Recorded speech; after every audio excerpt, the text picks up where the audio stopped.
Hola de nuevo, estamos aquí en este curso de Derecho Procesal Civil de la Universidad Nacional Experimental de los Llanos Ezequiel Zamora, en la cual en la cápsula del día de hoy vamos a hablar sobre la redacción de la demanda y aspectos prácticos. Les habla a ustedes la profesora Judith Astorrealba, quien los va a acompañar a lo largo de estos instantes explicándoles los aspectos más importantes sobre la redacción del libelo de demanda. Debemos señalar de que este video fue solicitado de manera reiterada por diversos alumnos, profesionales del derecho y abogados nobles, quienes reiteradamente me preguntan de sobremanera cómo es hacer la redacción de una demanda. En este apartado, pues, explicaré algunos tópicos importantes sobre qué compone la redacción de la demanda y, bueno, en la práctica, cuál es el contenido marco que tiene que tener pues la demanda, aclarando de que no todas las demandas son iguales y de acuerdo a lo que sea lo peticionado, pues van a tener sus diversas variantes. Hay que destacar de que el papel o el tipo de hoja que se tiene que usar debe ser de tamaño oficio. ¿Por qué de tamaño oficio?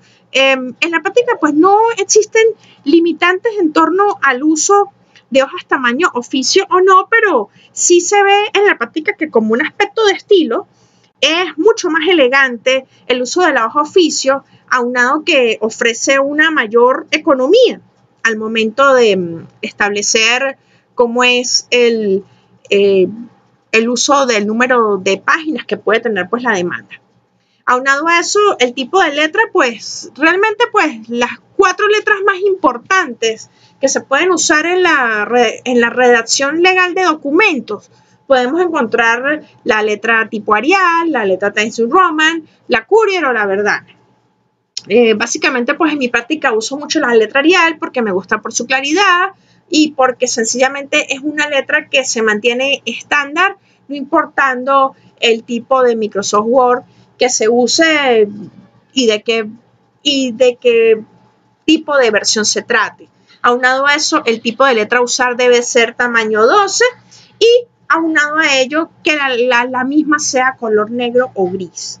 ¿Por qué hago mención en la práctica del uso de letra color negro o gris? Bueno, esto se hace de sobremanera por el hecho de que en la práctica se ve mucho de que a veces a uno se le acaba la tinta, debe de recurrir pues a los colores de la impresora o de cierta manera se tiene pues una impresora de cinta y las impresoras de cinta generalmente o las mismas impresoras láser tienen más una tonalidad grisácea que una tonalidad pues de color negro.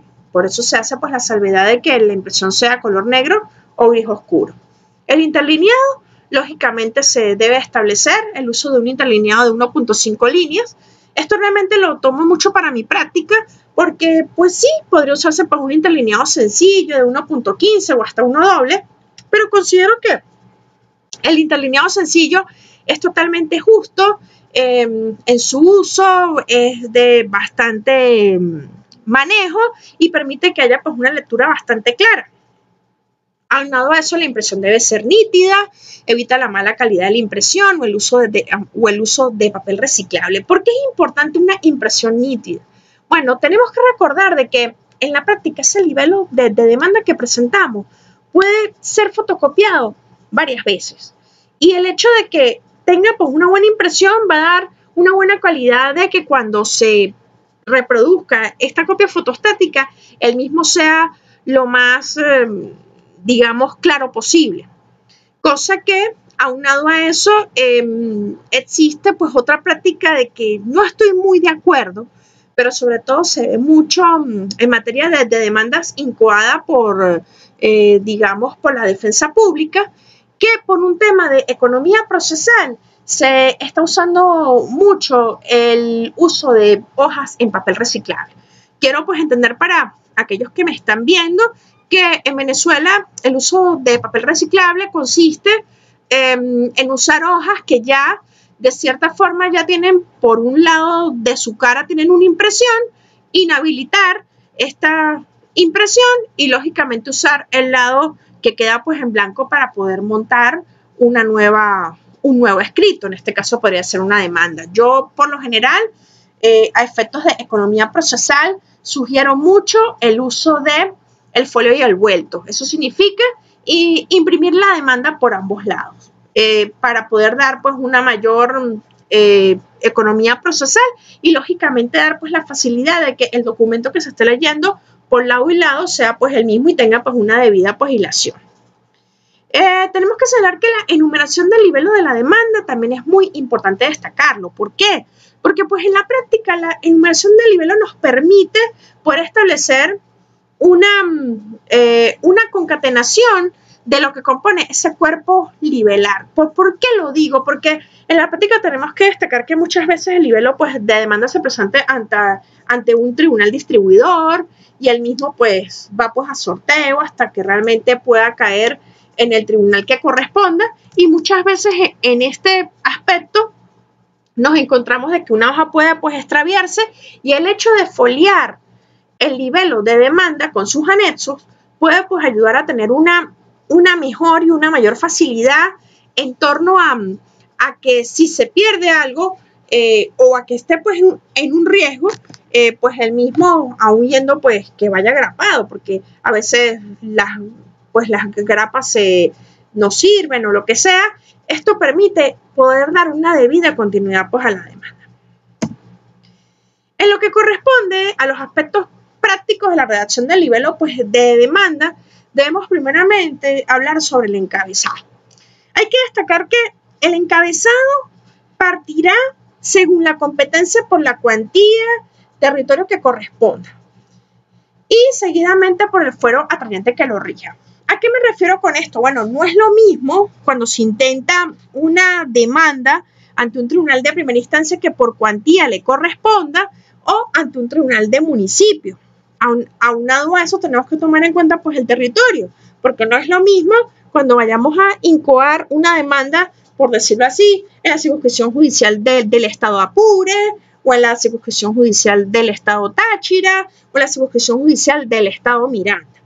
Y si estamos hablando del fuero atrayente, tenemos que tener muy claro el hecho que al referirnos al mismo, estamos en presencia de que van a haber causas o situaciones en las cuales por materia donde esté presente niños, niñas y adolescentes o esté presente la materia agraria, lógicamente ya no va a ser el Tribunal Civil el que conozca de dicha demanda, sino va a ser un Tribunal de Protección de Niños, Niñas o Adolescentes o lo va a ser un Tribunal Agrario. Estos han sido criterios que reiteradamente pues, han sido establecidos tanto por la Sala Constitucional del Tribunal Supremo de Justicia como por la Sala Plena del Tribunal Supremo de Justicia, razón por la cual también es muy claro, tener muy claro que a la luz de estos fueros atrayentes tiene que tenerse la debida previsión.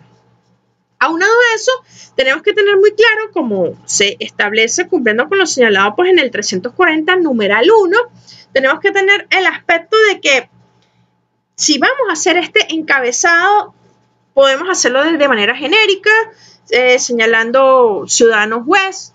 También hay que señalar que antes de esto tenemos que escribir en letra mayúscula y en negrilla el encabezado iniciando con la palabra atención. Esto es muy importante porque esa es la palabra que inicia el encabezado de la demanda. Aunado a ello, como ya se venía hablando del ciudadano juez, si es genérico, o ciudadana juez, de saber el género de la misma, si es mujer, y si va a un circuito donde haya una unidad de recepción de documentos, se podrá dirigir a la unidad de recepción de documentos de la misma. Aquí podemos observar pues, unos ejemplos, si es ciudadana juez, del municipio Paz, del ciudadano juez superior civil, o ciudadano sencillamente o atención unidad de recepción de documentos del circuito judicial civil de la circunscripción judicial tal. Hay que establecer que en la práctica también el encabezado de esta demanda puede decir algo así como atención, ciudadano juez distribuidor del municipio Páez o ciudadano juez distribuidor de primera instancia en lo civil de la circunscripción judicial del estado Apure, y ahí también se puede hacer mención de la figura del juez distribuidor. Aunado a eso, debe señalarse si el tribunal competente es de municipio o de primera instancia. Lógicamente, esto se ve pues, en el encabezado. Seguidamente debe señalarse pues, la circunscripción, ya eso lo hemos establecido, y todo va en negrillas y letras mayúsculas en interlineado sencillo. Ahora bien, cuando vamos a hablar del tema de la identificación de las partes, también esto pues, es muy importante porque inherente a la identificación de las partes, debe indicarse primeramente si la demanda es directamente impulsada por la parte o que la parte otorgó poder al abogado.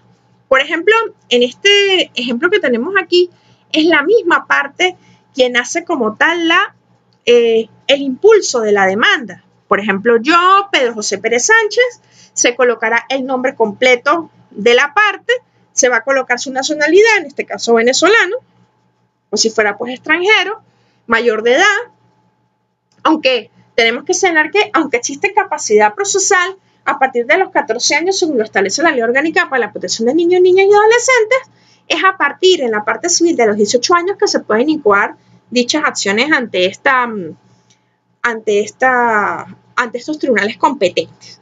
Aunado a eso, es importante señalar el estado civil y es muy importante dado que puede ayudar a determinar si el mismo genera o no consecuencias al cónyuge o a terceros. Tenemos que establecer de que se habla mucho del término titular.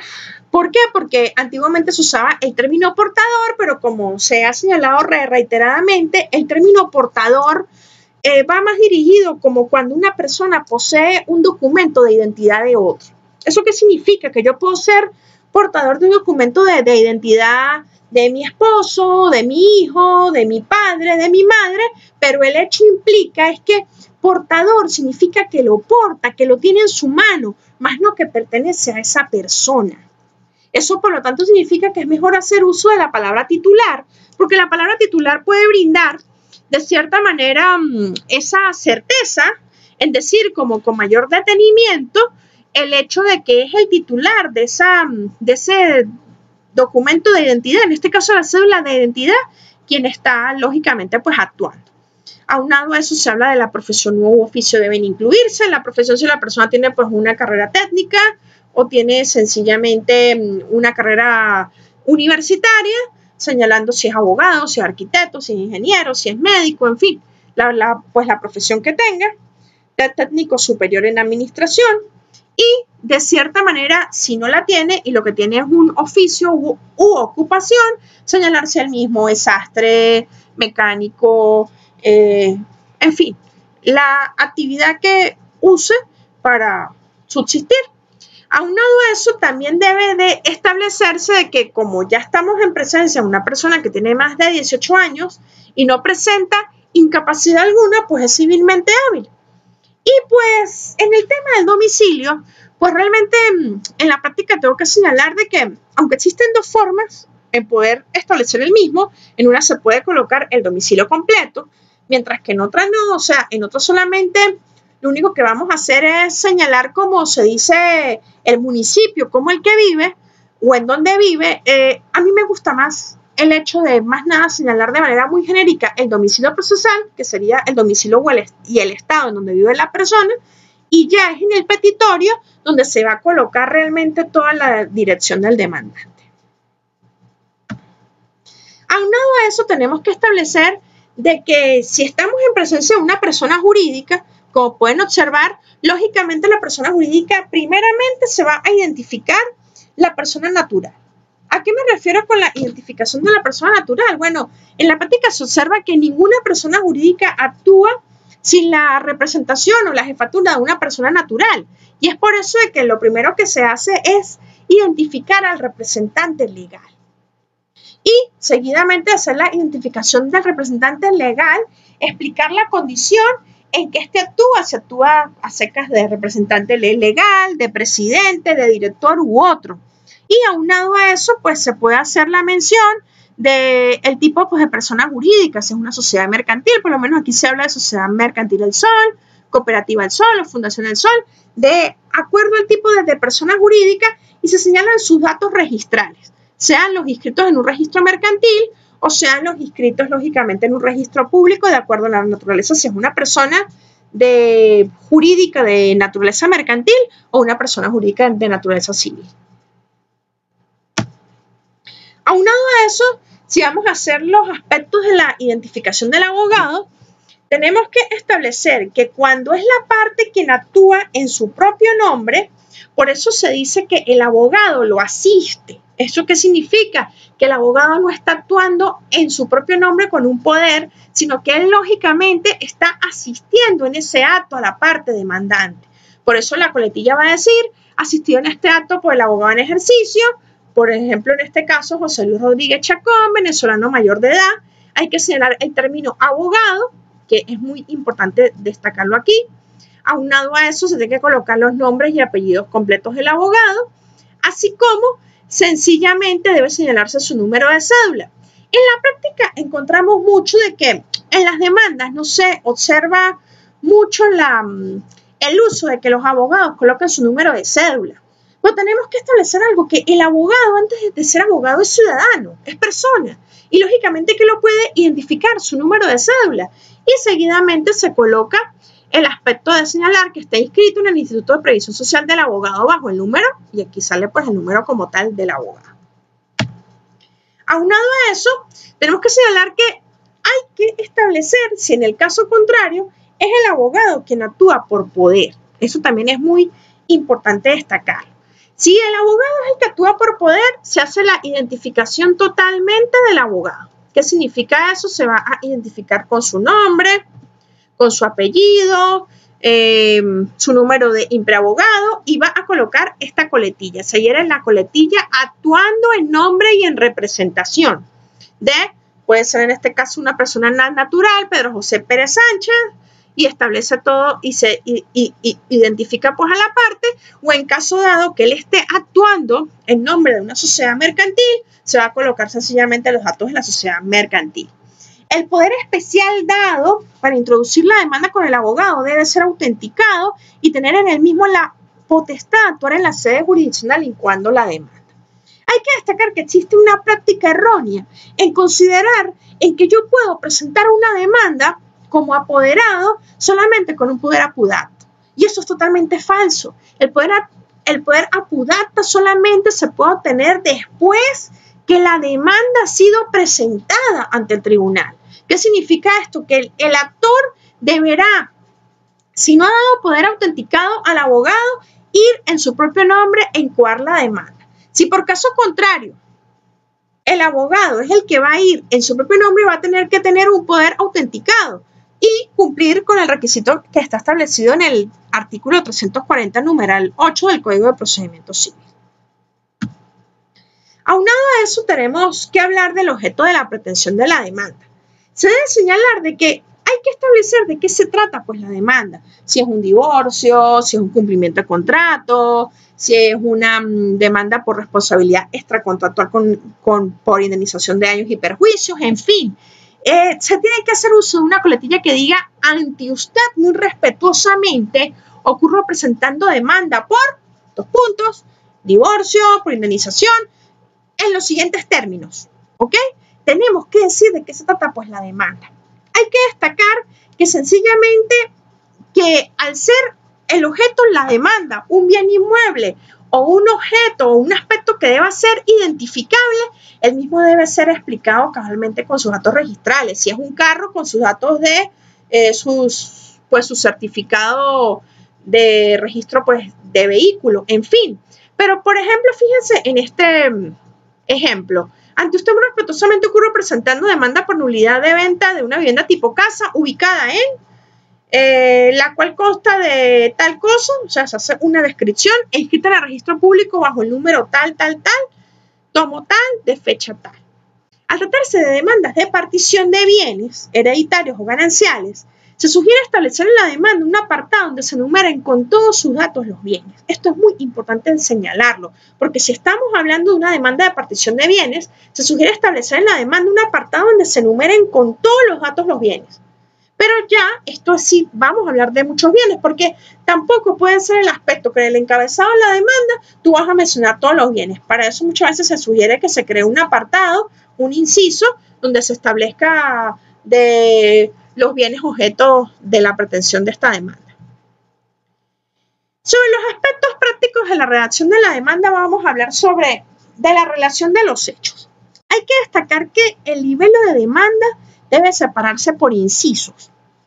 ¿Y qué se establece inciso? Bueno, el inciso es como partir un escrito por diferentes momentos. El inciso se puede hacer con letras o se puede hacer con números. En el caso tal, el inciso, en este caso de la demanda, se hace con números romanos, todo titulado en letra mayúscula y negrilla. Por ejemplo, el inciso 1 de una demanda siempre va a estar conformado por los hechos. Respecto a los hechos, se debe establecer que la relación de los hechos debe ser sucinta. ¿Qué quiero decir sucinta? Debe ser concreta. Tampoco podemos ir, como se dice, hablando de cosas que realmente no le interesan al juez conocer. Esto significa de que aún debiendo ser sucinta, debiendo ser precisa, debiendo ser clara, no se puede decir que en esta necesidad de concreción se van a omitir datos importantes para que el juez evalúe de manera clara la controversia que se está generando.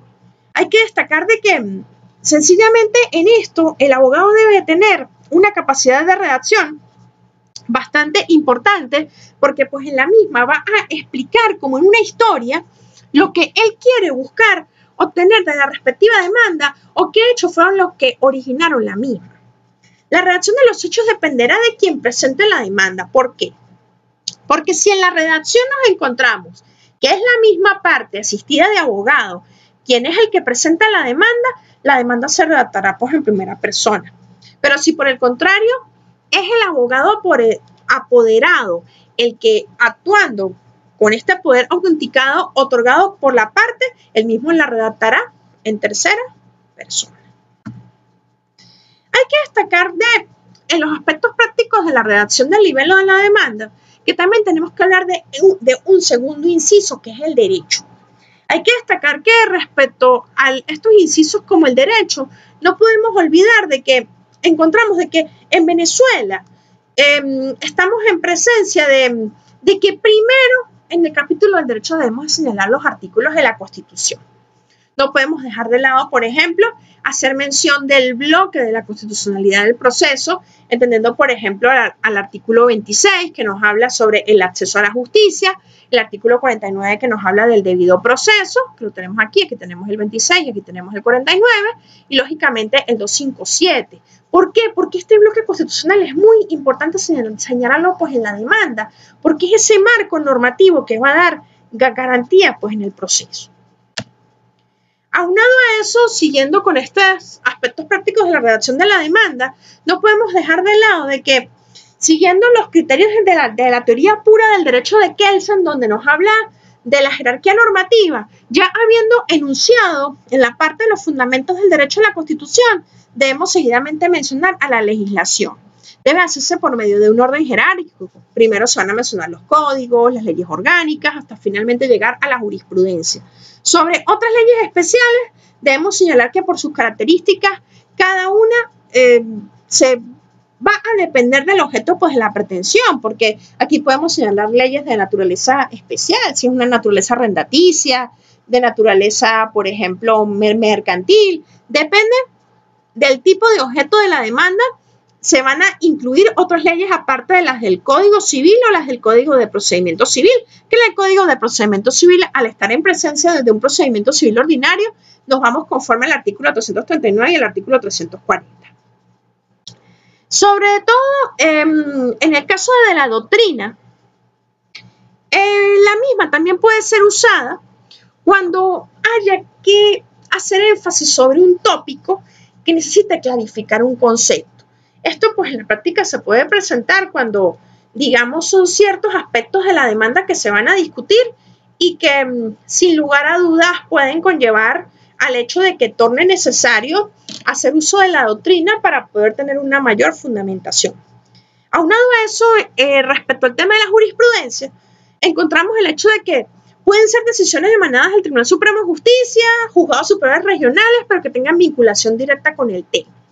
Hay que destacar de que si vamos a hacer mención de una jurisprudencia, en la práctica se observa de sobremanera el hecho de que se debe de incluir, si se va a incluir un extracto del mismo, se debe de mencionar los actos del tribunal que emanó la decisión, el nombre de las partes, el nombre pues del ponente, y tratar de ser posible de tener el link de la sentencia. ¿Por qué? Porque sencillamente en la práctica se encuentra una mala práctica o una mala utilización de la jurisprudencia por parte de ciertos abogados que tomando en cuenta la capacidad investigativa o no del juez, decide crear criterios falsos o hacer uso de citas falsas para el establecimiento de hacer mención de algunos criterios jurisprudenciales, o sea, mencionan estratos que realmente no existen.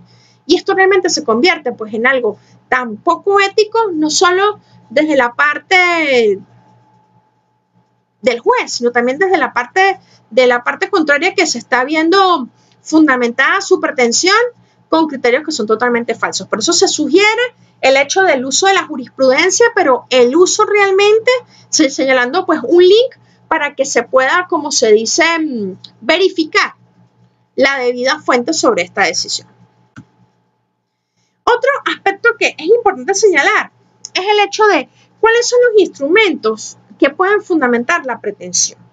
Generalmente, los instrumentos que pueden generar la pretensión van a ser unos que vamos a mencionar a continuación, pero no podemos olvidar el hecho de que en la práctica tenemos un lapso muy importante que es el de promoción y evacuación de pruebas, y en la misma podemos volver a presentar o presentar pruebas documentales o instrumentos de naturaleza pública, privada o administrativa que en el momento de la presentación de la demanda no fueron incluidos. Sin embargo, hay que hacer una breve mención sobre de qué posibles documentos podemos nosotros estar haciendo énfasis al momento que nosotros presentamos la demanda. Bueno, generalmente se presenta la copia de la cédula de identidad de la parte o de las partes, copia del carnet del impreabogado. Estamos hablando de que son los documentos tanto de identidad como del impreabogado, del abogado y de la parte demandante. Si, por ejemplo, estamos en presencia de una nulidad, por decir algo, una nulidad o una rectificación, podría ser la partida de nacimiento, de ser el caso, del acta de matrimonio si estamos en presencia de un divorcio, del acta de defunción o de documentos de propiedad si estamos en presencia de una nulidad de venta o de cualquier otro tipo de procedimiento y, lógicamente, del poder especial autenticado. Sin embargo, podemos señalar que omitiendo tanto la copia de la cédula de identidad como la copia del carnet del impreabogado, que en la práctica nadie va a dejar ni una cédula original dentro de un expediente ni un carnet del impreabogado, tenemos que señalar que en los demás tipos de documentos puede hacerse uso de la práctica de cotejar los mismos. ¿Qué significa esto? Se presenta el original, el instrumento original, junto con una copia del mismo y que el secretario certifique la veracidad o no de dichos instrumentos para que sencillamente este quede incluido dentro del expediente, pero se le devuelve tanto a la parte y a su abogado los originales. Esto tratando como de dar pues una seguridad jurídica, porque también por un principio de economía procesal van a haber dos documentos que por su naturaleza pues pueden ser sencillamente costosos o tenerlos de nuevo. Claro, en la práctica hay tribunales que te dicen a ti, bueno, pero preséntalos en original y luego desglosas, pero el cotejo ha demostrado pues ser una forma en la cual al cotejarse la veracidad de ambos, pues sencillamente se está haciendo lo mismo sin tener que pasar por el hecho de incluir, grapar el documento pues al expediente y luego de desgraparlo. Sobre el petitorio de la demanda, ya este sería el último inciso. Tenemos que señalar de que es el tercer inciso, también va pues lógicamente en numeración romana, en negrilla y en mayúscula. Tenemos que señalar que aquí se va a establecer lo que se va a peticionar. Y aparte que se va a establecer lo que se va a peticionar, se tiene que decir como una coletilla que diga pues algo similar. Por todos los argumentos expuestos se solicita lo siguiente. Con esta formalidad se pide primero, en la primera petición se dice que la respectiva demanda sea admitida y sustanciada conforme a derecho. Eso significa de que el trabajo que se admite, lógicamente, que el tribunal impulse en hacer pues el respectivo trabajo para que el procedimiento se inicie. Segundo, Se establece el domicilio procesal de la parte demandada y es donde la parte se encontrará para su suscitación y se sugiere incluir teléfono móvil y correo electrónico, dado que son mecanismos de ubicación haciendo uso de otros tipos de citaciones como la electrónica. Esto también es importante señalarlo. Hay que señalar perfectamente la dirección del demandado y pues incluir un teléfono y se puede establecer un correo porque aunado pues el uso de las tecnologías de la información se puede pues establecer de que en la práctica existe pues el uso de que con las dificultades que se tiene para realizar carteles y todo esto, pues hacer una notificación vía electrónica, aunque la jurisprudencia aún sigue discutiendo la veracidad o no de la misma, pues sencillamente ayuda mucho a poder ubicar mejor a la parte demandada. Ojo, si se tiene la información de su correo y lógicamente pues de su teléfono. También tenemos que para cualquier otro acto se establece como tercera parte el domicilio procesal, que como señalé al inicio de este video, sencillamente es mi práctica, la mía muy particular, incluir la dirección del domicilio del demandante en el petitorio para que sea pues de mayor claridad y lógicamente está pues el domicilio, su teléfono móvil y también su correo electrónico. Aunado a eso, en la parte final de la demanda, antiguamente en los modelos que uno ve por internet, observa mucho el uso de la figura es justicia. Es justicia porque se hablaba de que es justicia en la ciudad tal, por decir algo, puede ser en la ciudad de San Cristóbal, de Guasdualito, de Mérida, a la fecha de su presentación, y se usaba esta coletilla. Pero con el avance que nos trajo la Constitución de 1999, ya no se habla sencillamente del uso de la coletilla es justicia, sino esperando tutela judicial efectiva. Porque pues el 257 constitucional nos establece la figura de la tutela judicial efectiva. Aquí pues lógicamente pues hay un errorcito, aquí va pues el en va pone minúscula, pero sin lugar a dudas se establece el hecho de esperando tutela judicial efectiva porque sería la coletilla que va enmarcada conforme a lo que la Constitución establece y finalmente pues encontramos la rúbrica, el nombre completo del demandante, la cédula de identidad y lógicamente pues la calificación como él está actuando como demandante y abajo o a un lado el nombre completo del abogado, su número de impreabogado y la calificación de abogado asistente. Si en caso dado pues el abogado actuara como abogado apoderado, pues lógicamente sería solamente el nombre completo del abogado, su número de impreabogado y la coletilla abogado apoderado. Bueno, básicamente pues estos fueron todos y cada uno de los ítems o tips que podemos dar sobre lo que es la redacción de la demanda. En próximas cápsulas seguiremos hablando sobre el procedimiento civil ordinario y bueno, espero que esta cápsula sobre la redacción de la demanda haya sido de su utilidad, trayéndolo ya desde un viso mucho más práctico para su construcción. Muchísimas gracias.